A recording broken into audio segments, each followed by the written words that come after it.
Bonjour et bienvenue à ce numéro spécial de votre émission La Finale. Madame, Monsieur, la finale de ce jour nous emmène en République démocratique du Congo où nous rencontrons une personnalité pas comme les autres. Il s'appelle Moïse Katumbi Chapoué. Moïse Katumbi Chapoué, bonjour. Bonjour. Ancien gouverneur de la province de Katanga en République démocratique du Congo, vous êtes rentré en disgrâce avec le régime du président Joseph Kabila depuis votre démission de la tête de cette province et l'annonce de votre candidature à la présidentielle dans votre pays. Depuis le 22 juin dernier, vous avez été condamné à 3 ans de prison ferme pour un litige immobilier alors que vous étiez absent du pays pour des raisons sanitaires sur autorisation de la justice congolaise. Vous séjournez donc depuis lors à Bruxelles, en Belgique, où vous suivez même de très près l'actualité dans votre pays. Dites-nous, comment réagissez-vous après les événements sanglants qui ont entraîné une trentaine de morts à Kinshasa les 19 et 20 septembre derniers? Vous savez, d'abord, c'est une grande tristesse pour notre pays et surtout pour le peuple congolais. Tuer, ce n'est pas dans notre culture.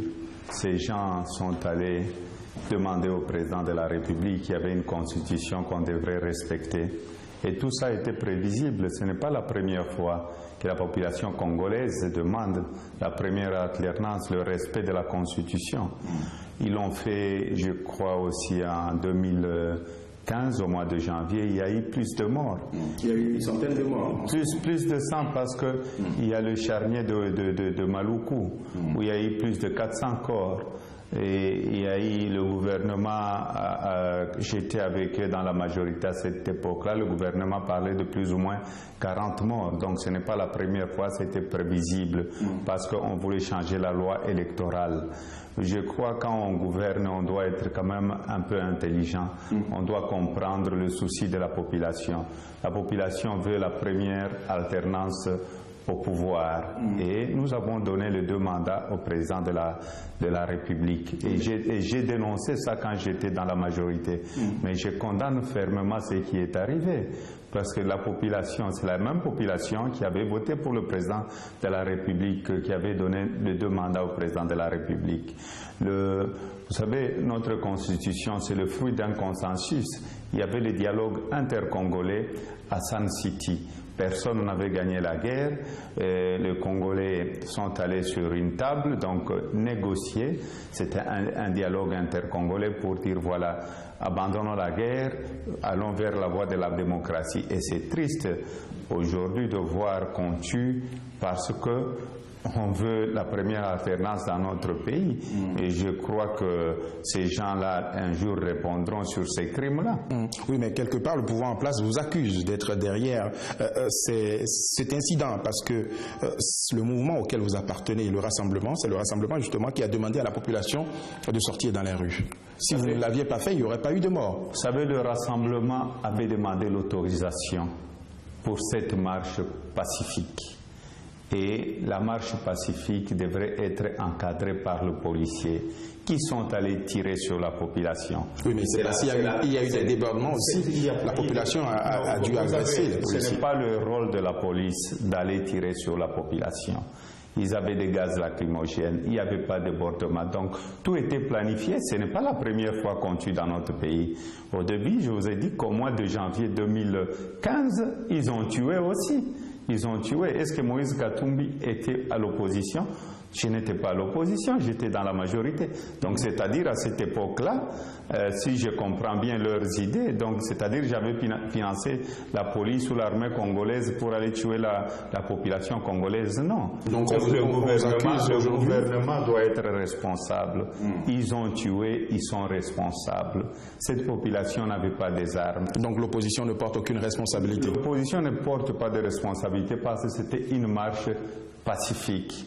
Mais il y a même des journalistes qui ont été torturés, arrêtés. Je parle de Sonia de RFI et d'autres journalistes qui ont été arrêtés. Sonia aujourd'hui est en train de suivre le soin en France. C'est Moïse Katumbi qui est payé pour qu'on aille torturer Sonia ou tuer cette population congolaise. D'abord, cette population, qu'est-ce qu'elle demandait? Le respect de la Constitution et la première alternance au pouvoir pour que le président Kabila puisse sortir par la grande porte. Moi, je crois, si peut-être on arrive jusqu'à cela aujourd'hui dans notre pays, c'est parce qu'il y a l'impunité. Le rôle de la police ou de l'armée congolaise, ce n'est pas de tuer cette population. Cette population demandait seulement qu'on respecte notre Constitution. Oui, mais ça a toujours été fait. On a toujours tué. Mais vous n'aviez jamais dénoncé cela. Pourquoi est-ce que c'est aujourd'hui que vous êtes dans le camp de l'opposition? Non, même quand j'étais dans la majorité, j'avais dénoncé, j'avais condamné ça. Moi, je suis un chrétien catholique. J'avais dénoncé ça, j'ai dit on ne peut pas tuer son propre peuple. Mais cela ne nous a pas empêché de rester longtemps à la tête de votre province. Vous auriez pu démissionner pour protester. Vous savez, j'ai démissionné quand? J'ai démissionné en 2015. Hein. Oui, quand vous aviez eu l'ambition d'être président de la République. Ce n'est pas la question d'être président de la République. Je me suis battu en interne pour la première alternance parce que j'avais vu les dangers venir dans notre camp. Il y avait un danger. Les gens de la majorité n'avaient pas le courage de dire au président Kabila la vérité, qu'il fallait respecter la Constitution. Je me suis battu en interne. Et après, j'ai vu qu'il y avait déjà un plan, que le président ne va pas respecter notre Constitution. C'est pourquoi j'ai démissionné. J'ai choisi de partir.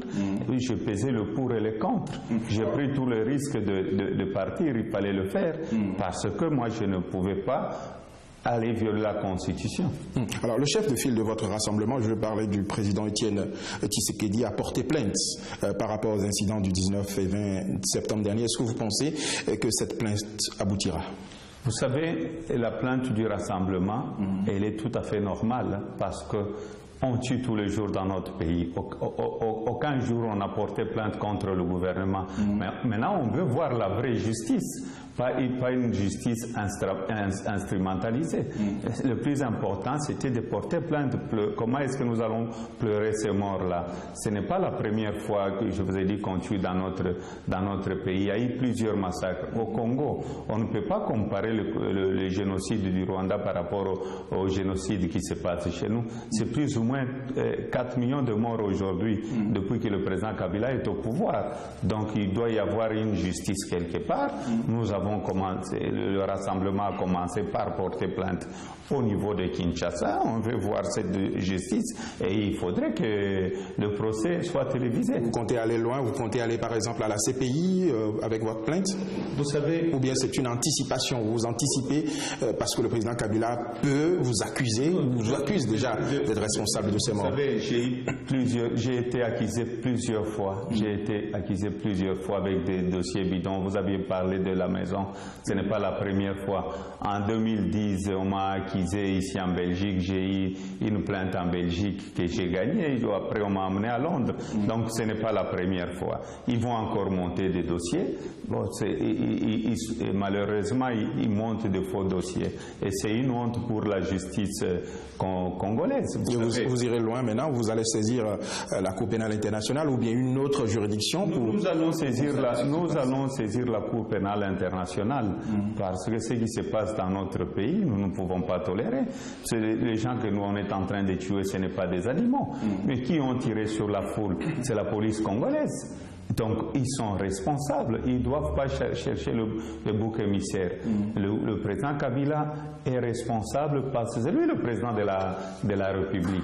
Et si on vous parle de Moïse Katumbi, c'est parce que Moïse Katumbi a un bilan dans sa province. Donc, on veut effacer Moïse Katumbi sur la scène politique. Nous allons revenir à votre bilan. Alors, dites-moi, comment est-ce que vous pensez qu'on peut mettre fin à la violence en République démocratique du Congo? Parce que c'est un pays, on a l'impression, qui est habitué à la violence et tout ce qui se passe aujourd'hui, les gens sont habitués et ça se passe comme si de rien n'était.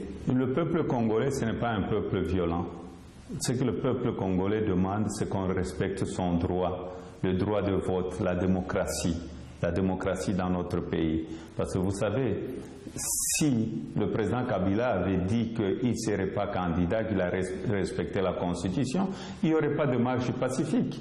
Et il faudrait qu'on forme aussi nos militaires, parce que nos militaires ne sont pas formés, ou les policiers. Il y a une grande partie de nos policiers qui ne sont pas formés. Donc tout ça, c'est avec le prochain gouvernement que les gens, que nous devons former et bien payer. Vous parlez de quel gouvernement? Le gouvernement d'unité nationale qui sera issu du dialogue national? Pas le gouvernement d'union nationale. De toute façon, nous allons respecter la Constitution. Le 19 décembre, le président Kabila ne sera plus président de la Cour constitutionnelle a dit qu'il peut rester en interprétant la Constitution. Vous savez, la Cour constitutionnelle n'est pas au-dessus de la Constitution. Oui, mais elle est la garante de cette Constitution. Elle a interprété la Constitution et autorise le président Kabila à rester. Et ce qu'elle a fait est illégal. La Cour constitutionnelle n'a pas dit qu'on ne puisse pas convoquer l'élection présidentielle dans l'arrêt de la Cour constitutionnelle.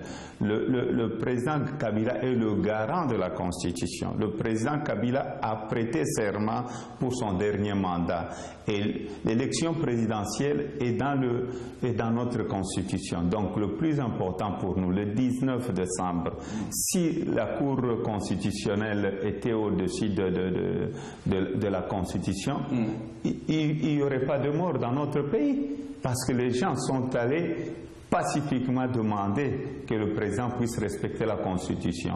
Et je crois que nous devons, nous tous, être très vigilants, et surtout la population congolaise. Nous sommes pendant la période où le président Kabila doit commencer, donc le préavis du président Kabila venait de commencer, comme l'a dit le président Tshisekedi, donc le 19 décembre.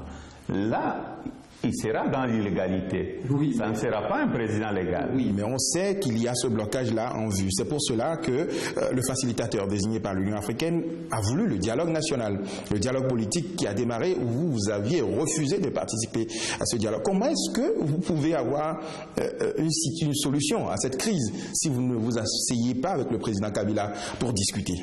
On n'a jamais refusé le dialogue. Vous avez refusé de participer au dialogue politique? On n'a pas refusé, il faut faire la part de choses. Qu'est-ce que vous avez fait? On a demandé le préalable, les conditions. Quand vous allez dans un dialogue, vous avez demandé qu'on libère les prisonniers politiques. On en a libéré quelques-uns. Non, on n'a pas libéré le vrai prisonnier politique. C'est lequel, vous? Non, pas moi. On a libéré plus ou moins 8 prisonniers politiques. Le lendemain, on a incarcéré plus de 100 prisonniers politiques. Mais vous allez au dialogue politique? Non. Il faut faire la part des choses. Dans un dialogue, il y a des conditions qu'on a données, qu'on respecte d'abord le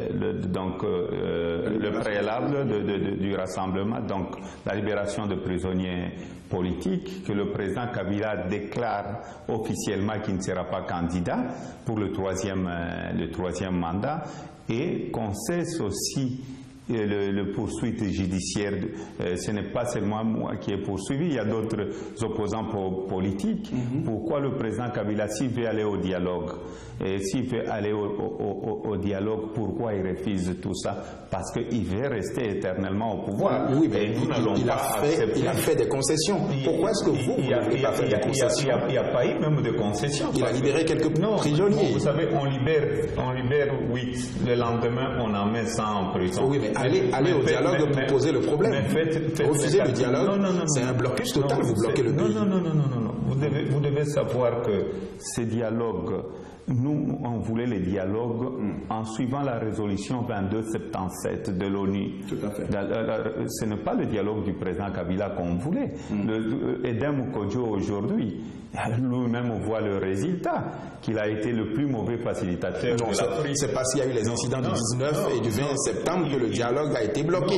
Sinon, le dialogue avançait quand même. Il voit s'il avait fait des concertations, s'il était digne d'être un vrai facilitateur. Il est venu à Bruxelles vous rencontrer. Non, Edem Kodjo ne m'a jamais rencontré. Il a rencontré le rassemblement, le groupe rassemblement. Il a rencontré, on lui a donné des choses, mais il est allé dans la précipitation.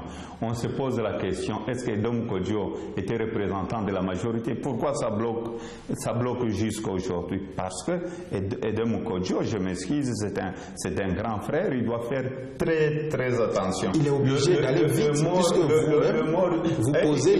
vous posez l'ultimatum. Vous savez, il ne faut pas aller trop vite. Mais il faut aller vite parce que Kabila est à la fin de son mandat. Les morts là, si on avait un bon facilitateur dans notre pays, on allait éviter les morts. Il allait eu le courage d'aller dire au président Kabila, attention, j'ai lu votre constitution. Est-ce que Edem Kodjo a lu la constitution? Ce n'est pas parce qu'on est facilitateur, on devient au-dessus de tout le monde. Non, il faut écouter. Il faut écouter. Le nonce apostolique l'a dit, il faut un dialogue inclusif. Le rassemblement n'a jamais refusé les dialogues. On a posé des conditions tout à fait tellement difficiles pour le pouvoir qu'on a l'impression... Non, ce n'est pas des conditions difficiles. Quand il y a eu la table ronde à Bruxelles, heureusement nous sommes à Bruxelles, Lumumba était en prison pour la table ronde avant l'accession de notre pays à l'indépendance. On avait demandé la libération de Lumumba. Les Belges ont libéré Lumumba. Lumumba est venu assister à la table ronde. Le président Kabila a amnistié les M23 qui ont tué, qui ont violé dans notre propre pays. Ils ont été amnistiés. Mais ces gens, ces prisonniers politiques, le fait de dire seulement non au deuxième mandat du président Kabila, il faut aller en prison. Non, soyons quand même sérieux. Le facilitateur Kodjo pouvait consulter tout le monde. L'Église catholique, combien de fois, pourquoi l'Église catholique est sortie, si c'était un bon dialogue? L'Église a voulu un dialogue inclusif parce que vous... Non, pourquoi elle est sortie? Pourquoi l'Église est sortie? Pourquoi l'Église est sortie? C'est parce qu'il n'y avait pas d'inclusivité et il n'y avait pas du sérieux dans ces dialogues-là. C'est la faute est à qui? Non, c'est la faute au facilitateur. Le facilitateur était choisi par l'Union africaine. Il devait aussi consulter tout le monde. On ne pouvait pas aller dans la précipitation et personne n'était au courant quand il avait annoncé la date. Nous, on savait déjà que là où il est en train de partir, ce n'est pas bon. Vous savez, moi j'ai été gouverneur, j'ai quand même une petite expérience dans ma province. Ce que le facilitateur Kodjo a fait, c'est inacceptable. Aujourd'hui, il a décidé toute la communauté africaine, donc tous les continents africains, les Africains sont très déçus du comportement d'Edem Kodjo. Je vous ai suivi, mais on a l'impression que vous voulez quelque chose et son contraire. Parce que si Edem Kodjo n'avance pas vite, le président Kabila sera à la fin de son mandat et on risque de se retrouver dans un vide constitutionnel. Donc, quelque part, sa précipitation peut se justifier. Non, il ne faudrait pas avancer vite. Vous savez, il faudrait, quand vous avancez, vous savez comment avancer, parce que vous pouvez trébucher. Là, il vient de trébucher. À quoi dessert de courir? Et vous voulez son remplacement, c'est ça? Non. Le problème, nous avons demandé des préalables. Et aujourd'hui, le résultat est là. La communauté internationale nous donne raison. Le peuple congolais nous donne raison. Le peuple africain nous donne raison. Même l'Union africaine nous donne raison. Si réellement le facilitateur Kodjo avait écouté les conseils donnés par le rassemblement et par le peuple congolais, on aurait un bon dialogue et ça serait une réussite pour lui. Moi, je ne vois pas comment il peut aller à la retraite et mourir en paix avec ce qui est arrivé au Congo. Alors aujourd'hui, malgré tout ce que vous aviez eu à dire, le dialogue a démarré. C'est vrai, aujourd'hui, le dialogue est suspendu, mais cela certainement va reprendre. Est-ce que à la fin, vous accepteriez les conclusions issues de ce dialogue auquel vous n'aviez pas participé? Nous n'allons pas accepter les conclusions de ce dialogue. Nous demandons un deuxième dialogue inclusif. Je crois même le Saint-Père. J'ai vu le président Kabila à Rome hier. Dans le communiqué du Saint-Père, on demande un dialogue inclusif. C'est-à-dire même le pape qui suit la situation dans notre pays a donné des recommandations au président Kabila dans leur communiqué. Ces communiqués n'étaient pas écrits par Moïse Katumbi, le dialogue inclusif. Donc si le dialogue de Kodjo était une réussite, le pape allait dire « Ah, c'est très bien, je vous félicite pour ce dialogue ». Au contraire, quand le Saint-Père demande un dialogue inclusif, il faut être quand même intelligent, il faut avoir le minimum d'intelligence dans la tête. Oui, mais il y a un des vôtres qui participe quand même à ce dialogue. Je veux parler de Vital Kamerhe qui a accepté, au nom de l'opposition, participer au dialogue. Vous savez, Vital était dans l'opposition avec nous, dans le rassemblement. Vital Kamerhe a décidé d'aller au dialogue. Lui-même, Vital Kamerhe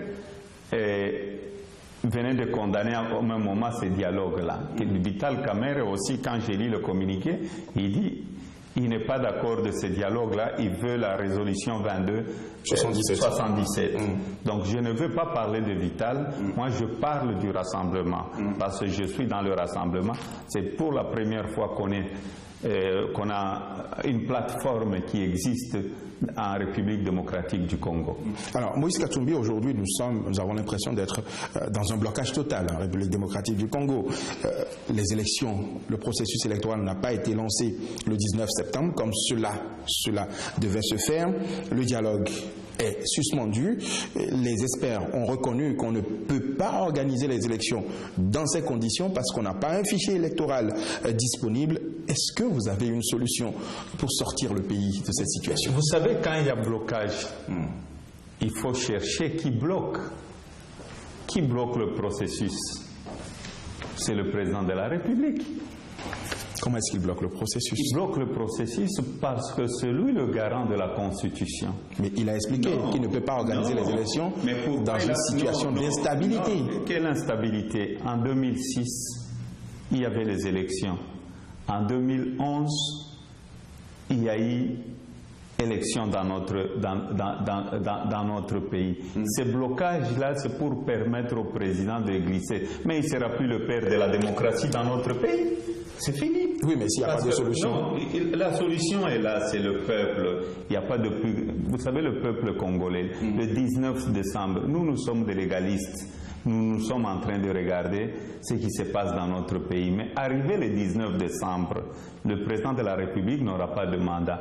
Là, nous tous, la population va choisir la rue. Le peuple va demander, nous serons 10 jours, 100 jours dans la rue pour demander au président Kabila de partir. Et il y aura un vide à la tête de l'État. Non, il n'y aura pas. La RDC sera sans tête. Vous savez, parce que, oui, il y aura un vide parce que lui-même a créé ce vide-là. Et c'est la haute trahison. Et nous allons nous mettre du côté du peuple congolais. Le peuple congolais veut qu'on puisse savoir qu'on respecte la constitution congolaise. C'est le plus important.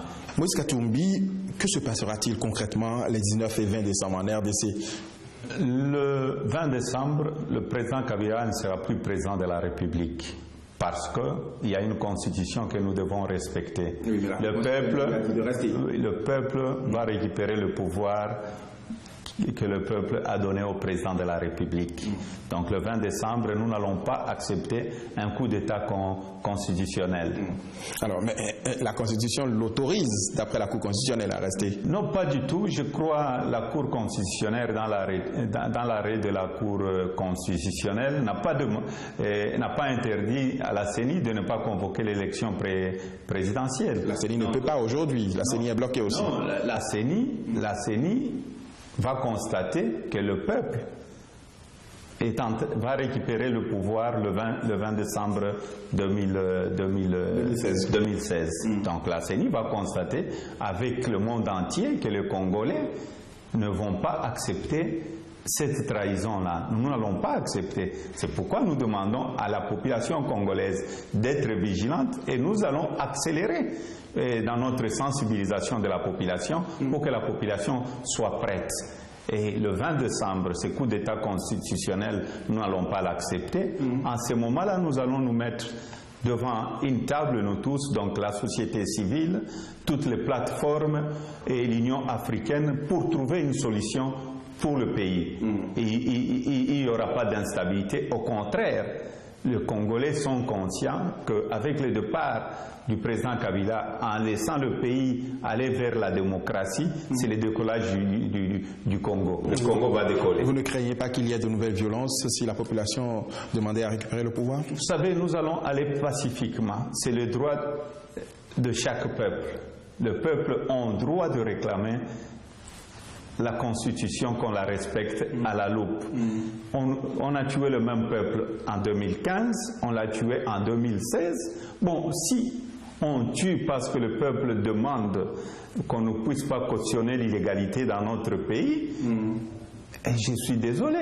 Je demande encore au président Kabila d'organiser les dialogues inclusifs pour éviter tout ça, pour que nous puissions trouver une solution pacifique, comme l'a dit le Saint-Père, pour dire qu'il faudrait un dialogue inclusif. Alors, je crois qu'il est chrétien, le président de la République. Il n'est pas trop tard.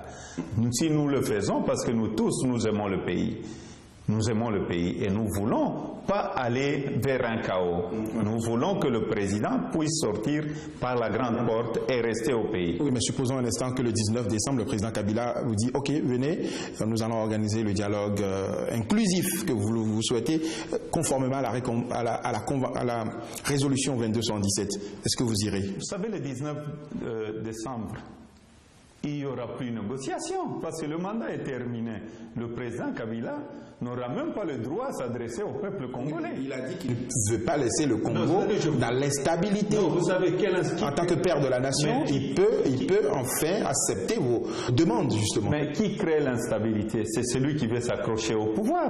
Nous ne voulons pas l'instabilité. Le 19 décembre, il n'y aura pas de négociation. Nous pouvons négocier encore, il nous reste 2-3 mois. C'est pourquoi nous proposons, nous tous, le rassemblement, que ce soit l'Union africaine, que ce soit la communauté internationale, à un dialogue inclusif pour éviter les chaos. Parce que là, il est dans la légalité jusqu'au 19 décembre. Arrivé le 20 décembre, il sera comme M. Moïse Katumbi. Il n'aura plus le droit de décider pour le pays. Moïse Katumbi, c'était la première partie de notre émission, la finale. Madame, Monsieur, retrouvez-nous dans quelques instants pour la deuxième partie.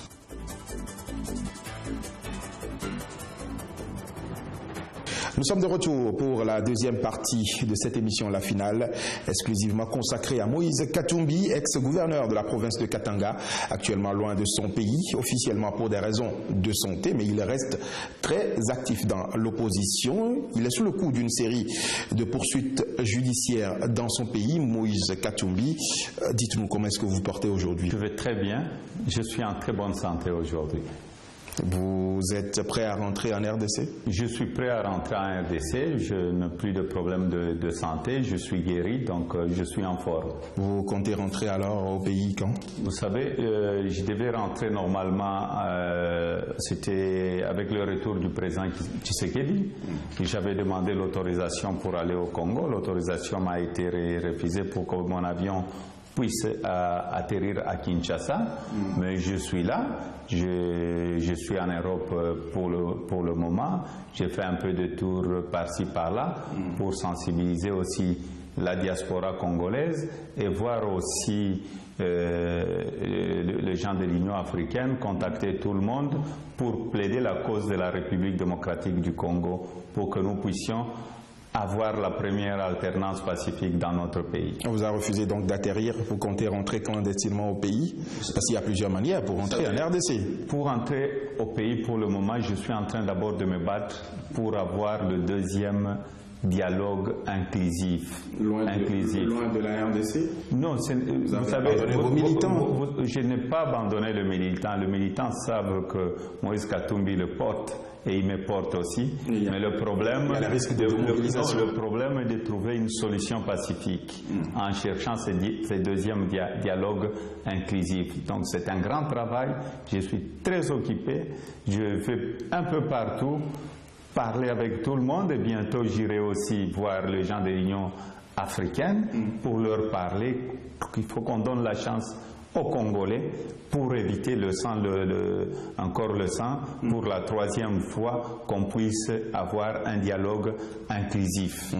Alors, est-ce que vous savez, Moïse Katumbi, que vous violez les conditions judiciaires de votre évacuation sanitaire par vos activités politiques? Pas du tout, je ne viole pas C'était les conditions qui avaient été posées pour votre évacuation. Il n'y avait pas de conditions, je suis allé moi-même me faire... donc ils m'ont autorisé pour aller... Vous soigner? Me soigner. En restant muet, ne pas s'impliquer dans la politique. Ce n'était pas ça. Ils m'ont autorisé pour aller me faire soigner. Avec l'autorisation du parquet général et du procureur général. Vous pouvez aller sur Internet, c'était même dans le journal officiel. Ils m'ont autorisé. Après, ils m'ont condamné. Ils m'ont condamné. Ils m'ont autorisé de parler, je dois me défendre avec un faux dossier, dire que Moïse Katumbi a volé un immeuble d'un sujet grec. Heureusement, vous aviez suivi la juge qui m'a condamné, ce qu'elle a dit dans le journal Le Monde. Donc, c'est-à-dire c'était un dossier monté de toutes pièces pour que Moïse Katumbi ne soit pas candidat. C'est la peur. Tous ces dossiers qu'on monte aujourd'hui contre Moïse Katumbi, c'est la peur. Ils connaissent qui est Moïse Katumbi. Oui, mais quelle a été votre partition dans ce dossier justement de litige immobilier? Quel a été votre rôle? Vous savez, je n'ai même pas de rôle là-dedans. Cette maison appartient à mon grand frère. Depuis 40 ans, mon grand frère a le titre qui est intact. Si je devais spolier une maison, donc spolier quelqu'un, pardon, c'est spolier mon propre grand frère, qui est le propriétaire et qui a les titres jusqu'à aujourd'hui. Je suis allé jusqu'en Grèce pour demander, j'ai envoyé des avocats, moi-même je suis allé. Je suis allé jusqu'à voir le ministère de la Justice. Même dans le testament de ces Grecs-là, la soi-disant maman qui est décédée n'a pas laissé de maison à Lubumbashi. Si réellement c'était sa maison, et mon grand frère a les titres, qui est-ce qu'elle pouvait poursuivre? C'était mon propre grand frère. Ça, c'est des dossiers qu'on monte parce qu'ils ont vu qu'avec les histoires de mercenaires, c'est un dossier monté de toutes pièces. Et ils voulaient monter un deuxième dossier qu'ils ont mal monté. Et ce n'est pas bon. Tout ça, c'est pour que Moïse Katumbi ne soit pas candidat à la présidence de la République et que Moïse Katumbi ne rentre pas au pays. Je vais rentrer au pays et je serai candidat à la présidence de la République. Nous allons y revenir. Est-ce que vous considérez aujourd'hui comme un évacué sanitaire, un exilé politique ou un prisonnier politique en exil? Je ne suis même pas un exilé politique, même pas un prisonnier politique. Vous avez été condamné à 3 ans de prison ferme. Vous savez, ils m'ont condamné, je suis allé en appel. Je suis allé en appel de cette condamnation, mais en suivant déjà la juge elle-même. Il n'y a pas de condamnation. Il faut être fou pour suivre ce qui se passe dans notre pays. Nous sommes en train de perdre notre dignité.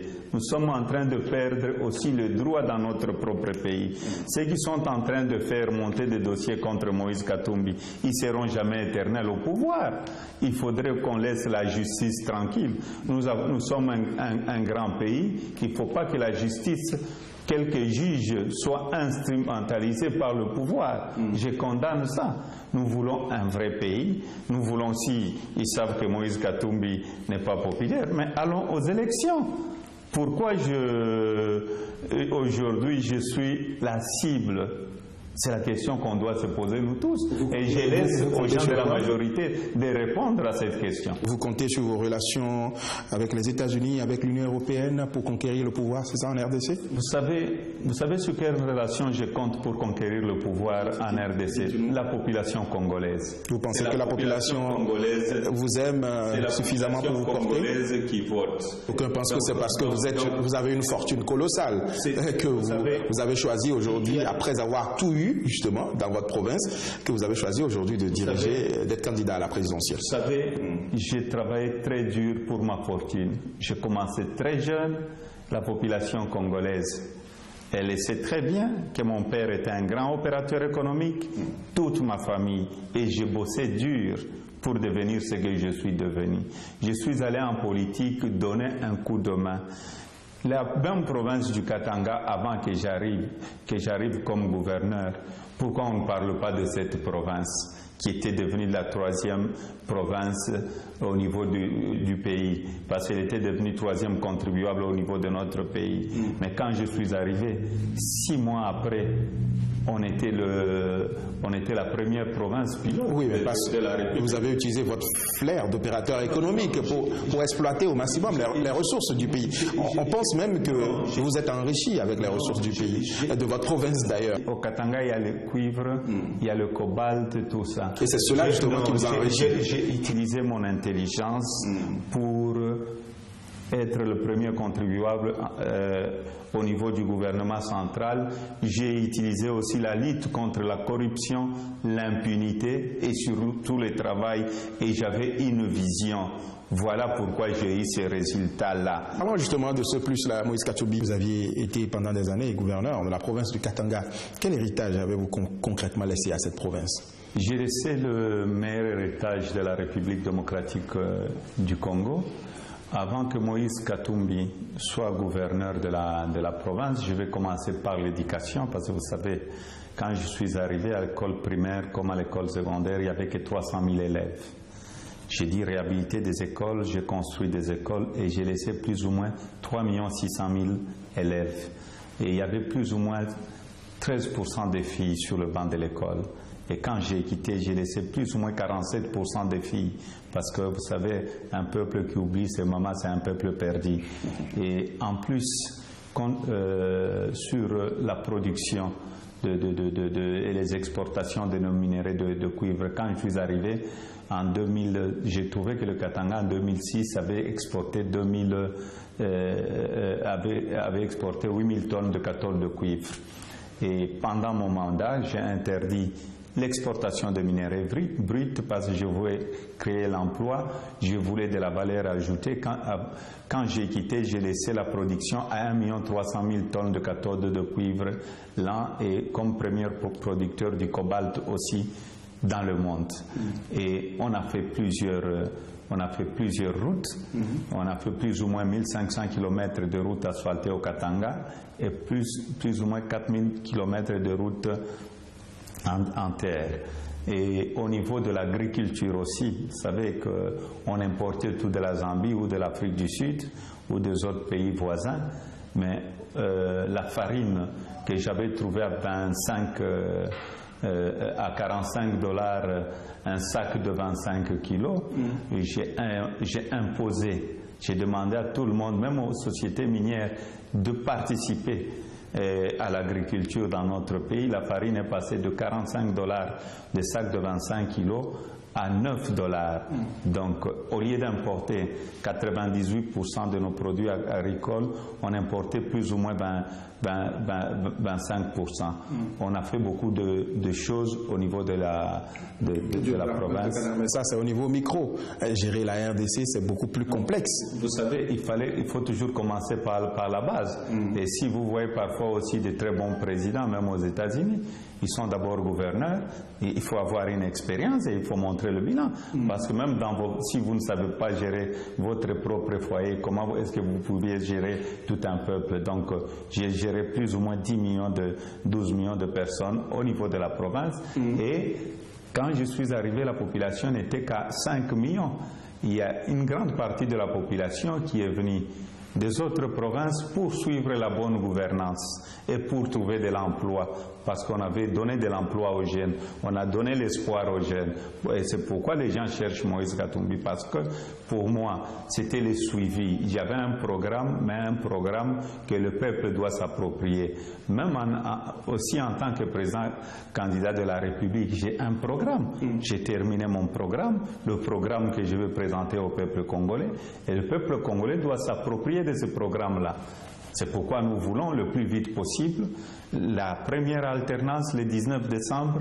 Comme ça, nous pouvons mettre en marche notre programme et qu'il n'y aura pas de souffrance pour le peuple congolais. Certains vous accusent d'ingratitude vis-à-vis du président Kabila, parce que c'est grâce à lui que vous avez été gouverneur. Sans lui, vous ne seriez pas porté aujourd'hui au niveau où vous êtes. Vous savez, je préfère qu'on me traite d'ingrat parce que je dis non au changement de la Constitution. Parce que vous aviez cheminé pendant tous les mandats du président Kabila, et c'est à 2 ans de la fin que vous êtes parti. J'ai été avec le président Kabila. Pourquoi j'ai été avec lui? Parce que quand on faisait la campagne référendaire pour accepter notre nouvelle constitution, il fallait respecter la nouvelle Constitution, donc les 2 mandats du président Kabila. Mais moi, je ne sais pas qui est ingrat. Celui qui respecte la Constitution ou celui qui ne le respecte pas. Oui, mais vous avez mangé dans la même marmite. Non, on a été ensemble. J'ai travaillé avec lui, j'ai dirigé la province du Katanga. Vous devez rester fidèle jusqu'à la fin. Si on devait rester fidèle, c'est respecter la Constitution. Si on ne respecte pas la Constitution, il n'y a plus de fidélité. Parce que, en tant que conseiller, quand j'étais gouverneur, c'était de dire au président, attention, on ne peut pas franchir la ligne rouge qui est notre constitution. Moi, je crois les ingrats, c'est ces gens qui sont restés pour violer notre propre constitution. Ma conscience est tranquille. Ma conscience est tranquille parce que je sais qu'on doit respecter notre constitution. Si, dans la majorité, il y avait la bonne volonté de respecter la Constitution, j'allais rester dans cette majorité-là, parce qu'on aurait évité tout ce qui est arrivé en 2015, les morts de 2015 et les morts de 2016.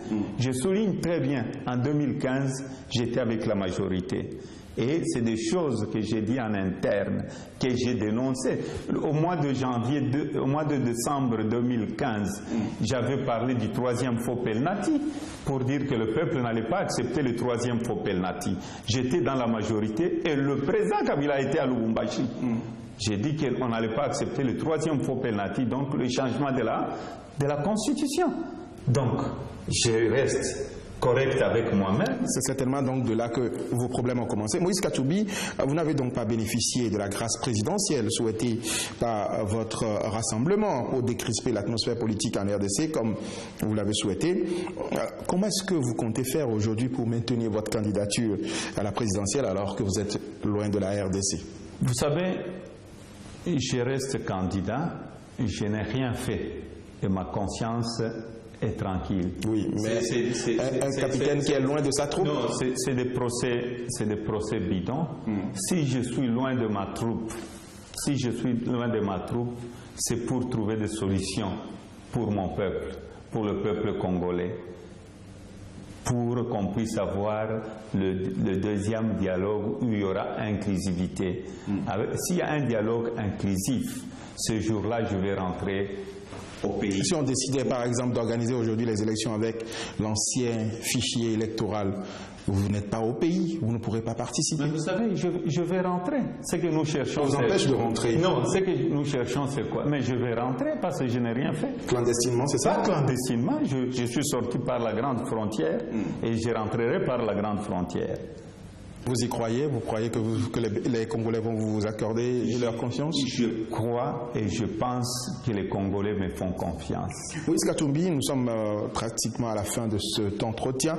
Vous êtes également dans le football. Le TP Mazembe, le tout-puissant Mazembe, c'est encore vous. Un club qui marche bien et d'ailleurs même en finale de la CAF, malgré votre exil politique. Quel est votre secret? Vous savez, c'est le travail, c'est la discipline. Mais ce qui est fort dommage aujourd'hui, le TP Mazembe, c'est un club orphelin. Aujourd'hui, on ne peut pas montrer le match. Vous avez la chance au Burkina Faso de voir le tout-puissant Mazembe à la télévision.